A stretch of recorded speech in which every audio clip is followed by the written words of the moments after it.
Okay, thanks everybody for joining me this evening for my webinar presentation on workplace violence, prevention for federally regulated workplaces. Even though the title says federally regulated workplaces, we do have provincially legislated members in both Manitoba and Saskatchewan. So as we go through this presentation, I'll touch on some of the legislation that's particular to them. So I'm just opening up my webcam here. My name is Clint Worth. I'm the Regional Representative for Health and Safety out of the Prairie Region, and I work out of the Winnipeg Regional Office. What I'll do is I'll go through the slide presentation, probably take about half hour, 40 minutes to go through the slide presentations. So some of what we're going to be looking at covering over the next half hour, 40 minutes are looking at defining workplace violence in federally regulated workplaces. We also want to outline what the employer responsibilities regarding workplace violence prevention. We want to identify the rights and responsibilities of employees with regards to workplace violence prevention. We want to identify supports and redress mechanisms if experience workplace violence. We'll kind of use that as a wrap-up when we go through. So on your screen now, you should see workplace violence, the definition. This definition is taken from the federal language of Regulation 20. And as you can see, the workplace violence is defined as any action, conduct, threat, or gesture of a person towards an employee in their workplace that can be reasonably expected to cause harm, injury, or illness to that employee. And then just as a reference, if you look at the Manitoba provincial language, what you'll find is it's very similar. So under the Manitoba regulation, it says, violence is the attempted or actual exercise of physical force against a person and any threatening statement or behavior that gives a person reasonable cause to believe that physical force will be used against the person. Then if we flip over to the Saskatchewan language, the Saskatchewan provincial language, it defines violence as the attempted, threatened, or actual conduct of a person that causes or is likely to cause injury and includes any threatening statement or behavior that gives a worker reasonable cause to believe that the worker is at risk of injury. So if you compare those three different languages in the different legislations, you'll see that there's a lot of common elements, and you'll see that throughout the health and safety legislation. Some of the myths, around violence in the workplace. That harassment and/or bullying does not equal workplace violence. Harassment and/or bullying may very well be a link to workplace violence. Workplace violence equals behavior that has criminal aspects, or would be criminal if occurred outside of the workplace. So what we'll do is we'll look a little bit later on the definition of harassment and the definition of bullying, and kind of look at what those are. And what we'll find is when we're used to looking at the word violence, especially when we're referring to workplace violence, that normal usage of that word violence has a strong physical component or outward emotional component. But if you look back at that definition, it covers all different aspects that may cause harm. Even if you look at the definition of harm, how would you define it? It's very open-ended, very broad, and does not attach any sort of limitations or things like that. It's very open-ended. So most workplaces have a harassment or bullying policies. Federally speaking, under Regulation 20, all federal workplaces are mandated to have a violence prevention policy. And that goes for the provincial languages as well. When workplace violence occurs, a workplace violence policy should be triggered. So there should be a plan in place outlined in that policy for both an emergency basis, if there's a critical situation happening in a workplace, and also, for recourses later on, investigations, those sorts of things. It might also be under human rights legislation. Harassment is linked to human rights related grounds, so that you might also see the wording prohibited grounds. And that refers to gender, race, ability or disability, sexual orientation, all those kinds of things. Those should be covered under the policy as well. Some collective agreements also have protections against personal harassment, or it would fall under the language in the health and safety provisions of the collective agreement. So after this webinar in the coming days, or what I would suggest is Having a look at your own collective agreements and see what is in your collective agreement in regards to health and safety, so that you have a better understanding of some of those other recourses, as well as the workplace policies, as well as the legislation that we're going to go over a little bit. Some points to remember, especially around the definitions. There's sometimes confusion between the definitions of bullying and harassment, because there's not a lot of understanding. I think sometimes people consider those two interchangeable when really not so much. And there's also a lot of overlap. This handout, when this broadcast is going to be available online, attached to it will be a handout called "Is there a difference between bullying and harassment?" It's a tool to help better define the two, just to outline some of the key concepts that are on this handout. However, harassment may have a strong physical component, contact and touching in all its forms, intrusion into personal space and possessions, damage to possessions, those kinds of things, whereas workplace bullying is almost exclusively psychological. It may become physical later on, but especially at the outset, it's almost exclusively psychological. Harassment may consist of a single incident or a few incidences, or even many incidences, but bullying, on the other hand, is rarely a single incident and tends to be an accumulation of many small incidences, each of which, when taken into isolation and out of context, seem trivial. If you've ever had to help somebody, or if you've been bullied in your own workplace, you'll kind of see that. There might be one instance that you're able to brush off, but when it becomes a continuation, when it becomes a collaboration of all sorts of different types of bullying, it affects your attendance, it affects your ability to function later on. But at the outset, it didn't seem like that big a deal. You brushed it off, but that accumulation really got to the person. Another example is the person who's being harassed because of race or sex knows almost right away that they're being harassed, whereas a person being bullied may not realize they're being bullied for weeks or months until there's a moment of enlightenment or a moment where they just break. They just break. Harassment is sometimes used to seek peer approval or to elevate one's self or bravado, whereas bullying tends to be initially secretive, done behind closed doors with no witnesses, but usually escalates to include others, public displays of power to gain affirmation from others, for example. So what you'll see is, especially if there's bullying between an employer, a manager, and an employee, that often happens when it's just the two of them in a closed room discussing those kinds of things. Harassment takes place both in and out of work, whereas bullying takes place mostly at work. If somebody is harassing, the harasser often lacks self-discipline, whereas a bully is often very calculating and driven by envy or jealousy. A bully knows exactly what they're doing and what they're doing to that person and the effect that they're having on them. Even having gone through some of those tendencies, it's important that we don't get hung up on the terminology. At the end of the day, whether it's harassment or bullying, they both fall under the legislation, whether that's the Regulation 20 and the Canada Labour Code or the provincial languages. If you experience bullying and harassment, your union representative will work with you to find the right recourse depending on the situation. When we went through the objectives, we kind of said there will be a redress discussion. I'll save my comments till then. So look back to looking specifically at the definition of workplace violence under the Canada or the Regulation 20. It says any action or conduct. What we really want to look at here is the workplace. So what really does the workplace mean? It includes any area where an employee is making a delivery for the employer, any location where an employee, a little bit of typo there, is providing a service under the employer's direction. So for example, if you are in CFIA, Canadian Food Inspection Agency, and you're asked to go out to a farm do an inspection of livestock, that is considered part of your workplace. If you're performing a service under the employer's direction, the employer's told you you need to be there in that place doing that work, that's considered part of your workplace.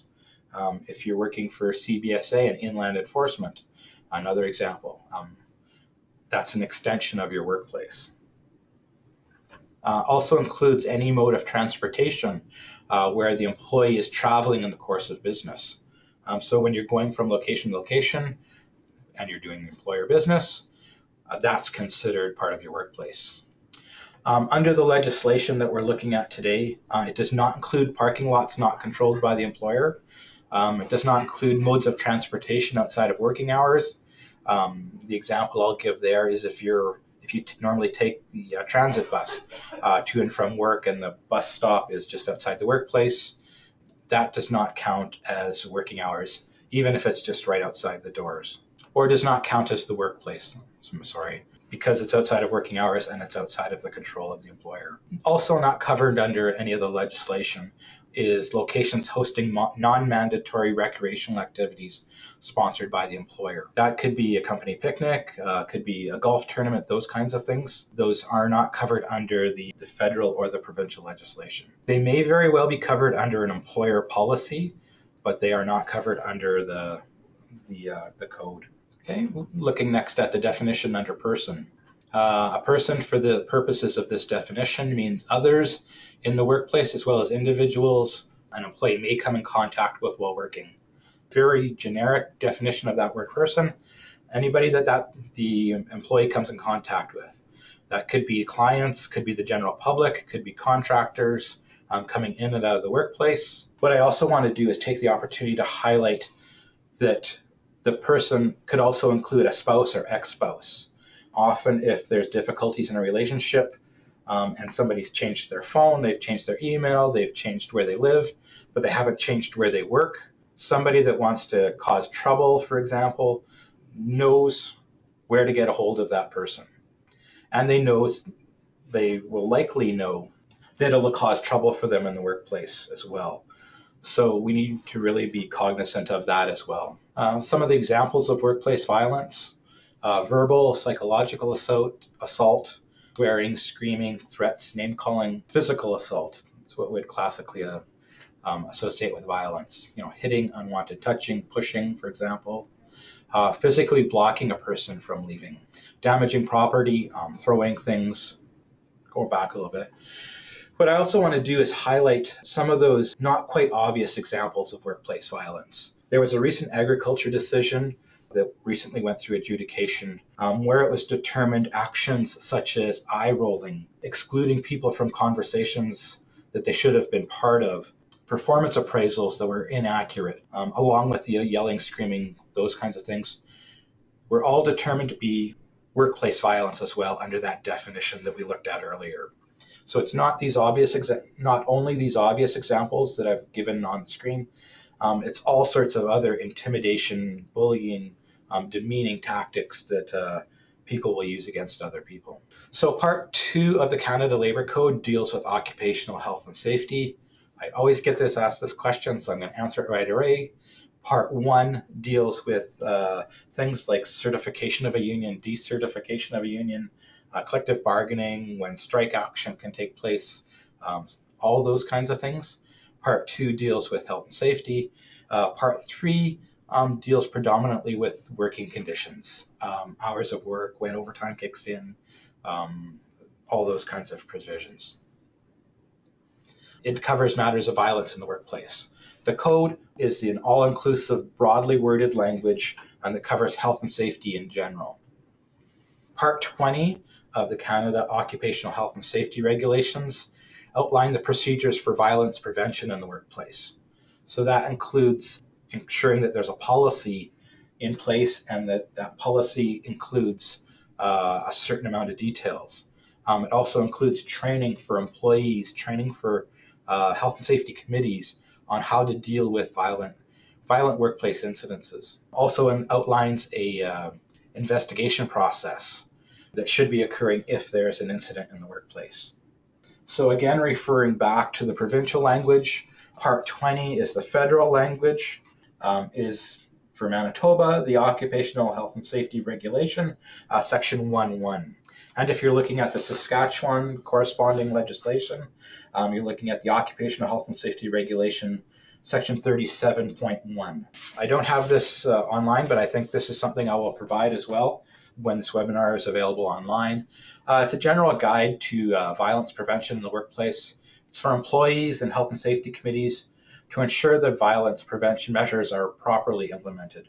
So it's a guide on Part 20, the COHS, and Part 2 of the Labor Code. Some points to remember for workplace violence: developing and posting a policy on workplace violence prevention so that all employees are aware. One of the key components of all the legislations that we deal with is that there has to be a policy and it has to be accessible to all. And then there's also language in certain legislations that says it has to be posted in a conspicuous location. And the reasoning behind that is it's fine and dandy if a workplace has a policy and it looks great on paper, but if people don't know about it, they don't know what it says, they don't know how it applies to them, then it's basically useless. It has to be out there.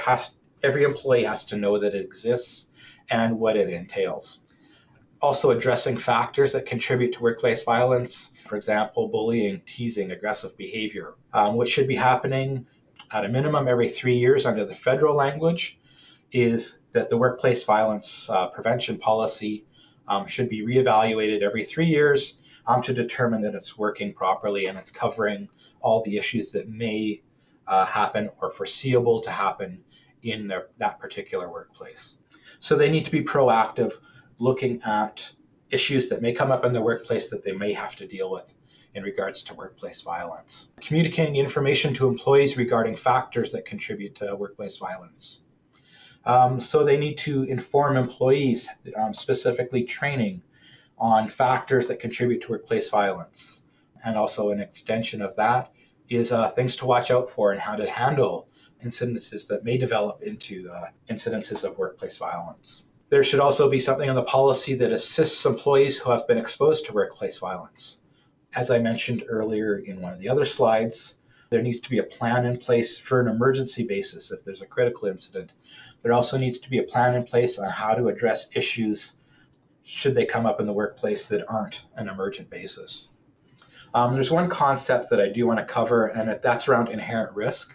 So while some jobs have an inherent risk of violence, i.e. security-related jobs, jobs that include service to the public, healthcare jobs, the employer is obligated to do all in its power to ensure employees are adequately trained on risk factors and to mitigate them to the extent possible. So an example I will give is border services. No matter what the employer does with that type of work that they're doing, there's always an inherent risk of violence. But what the employer needs to do is everything within its power to ensure that they've done everything they can to mitigate the risks.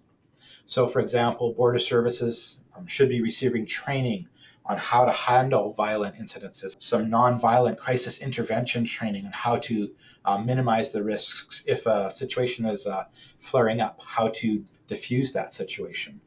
And they're also fully tooled. They have weapons, sprays, batons, all those things at their disposal, as well as the training to avoid them. So if a situation deteriorates, they've got some tools there to help them. Some of the examples that they give here are having a bulletproof barrier.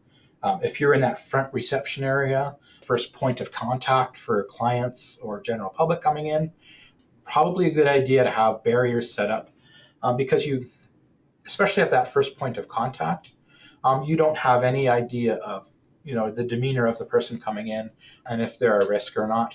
So having that barrier provides that added layer of protection.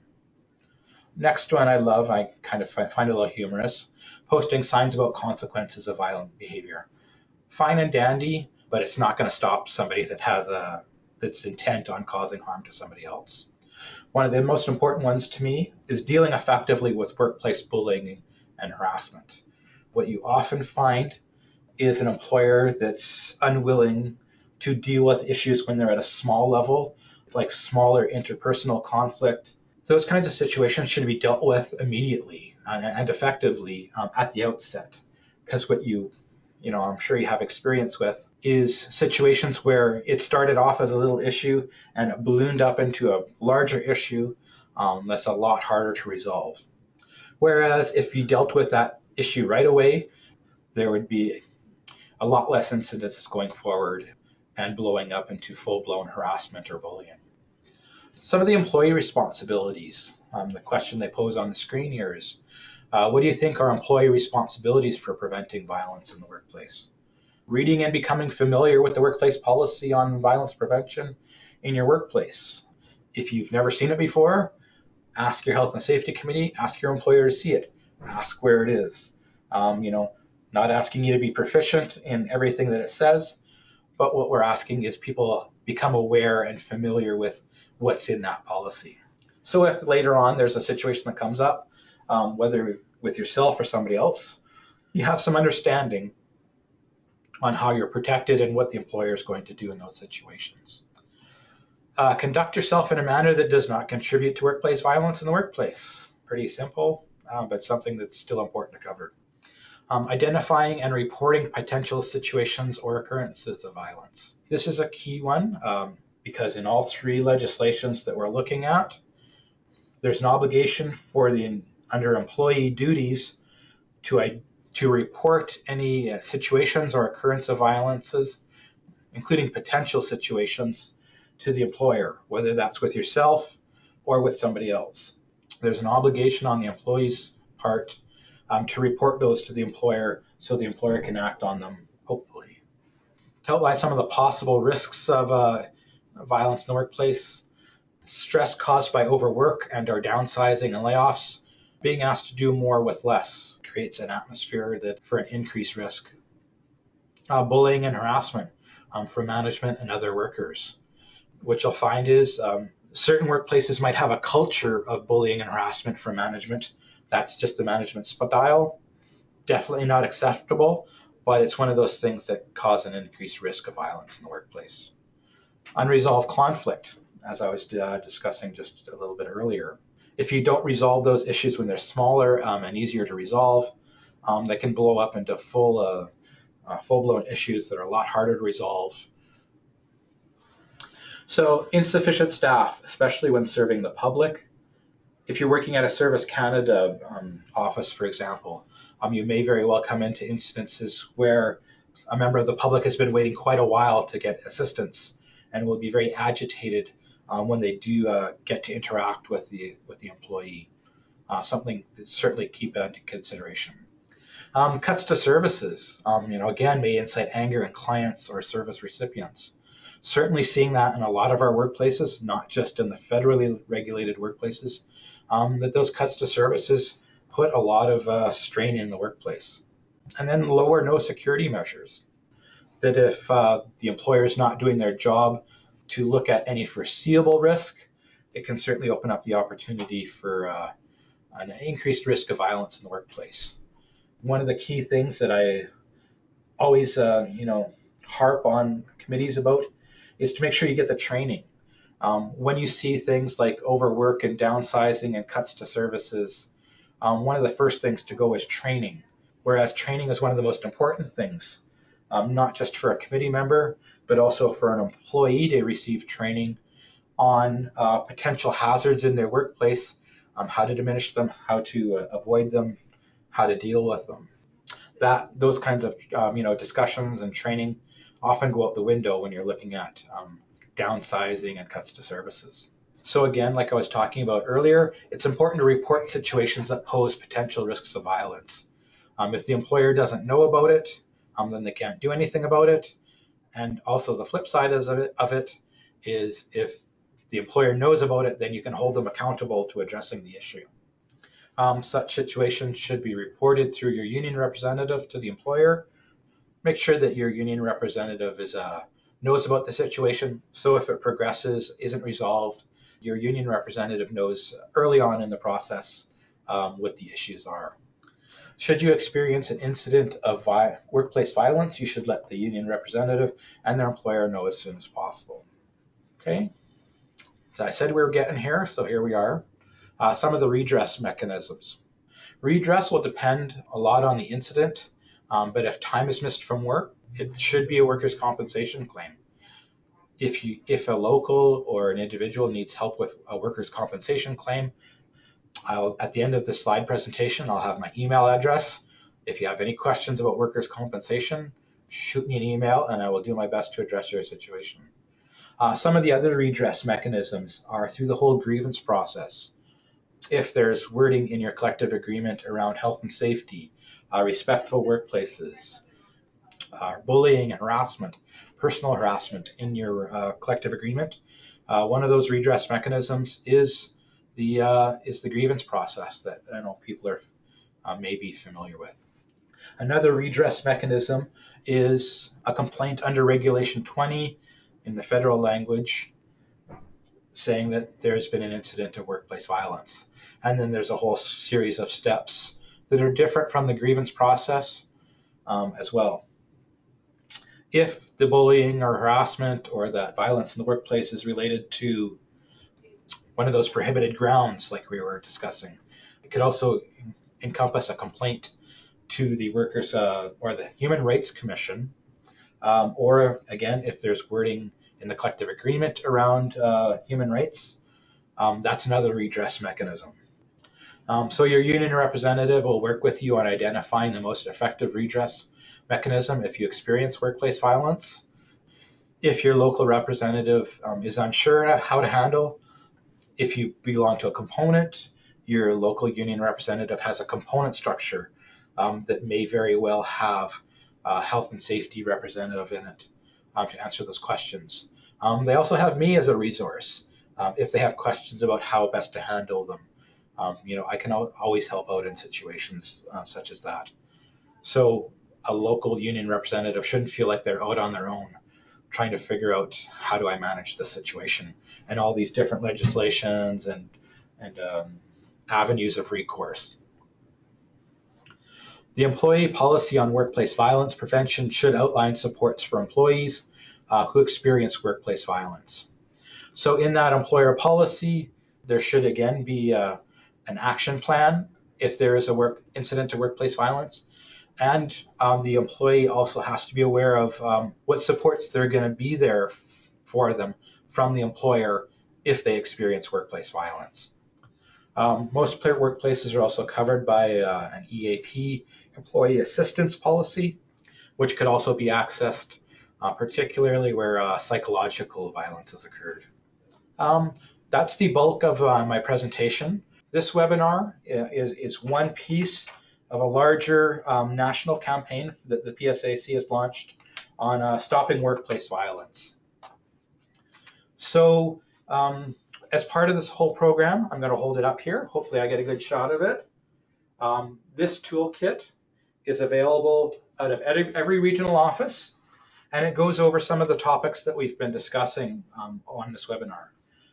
It's also got some statistics on workplace violence in our workplaces. Also covers domestic violence at work. Covers off that question that we kind of discussed about what locals can do to help people that are suffering from incidences of workplace violence. Also sets a criteria for what an effective workplace violence prevention policy in your workplace should look like.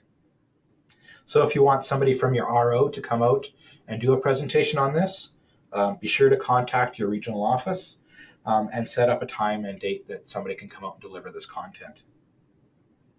There's also a specific section on the national PSAC website, PSAC Union /stopworkplaceviolence.ca, and it has a lot of the information that we've been discussing on this webinar, a lot of the information that's available through the toolkit, and some other related information. So with that, that's kind of my presentation.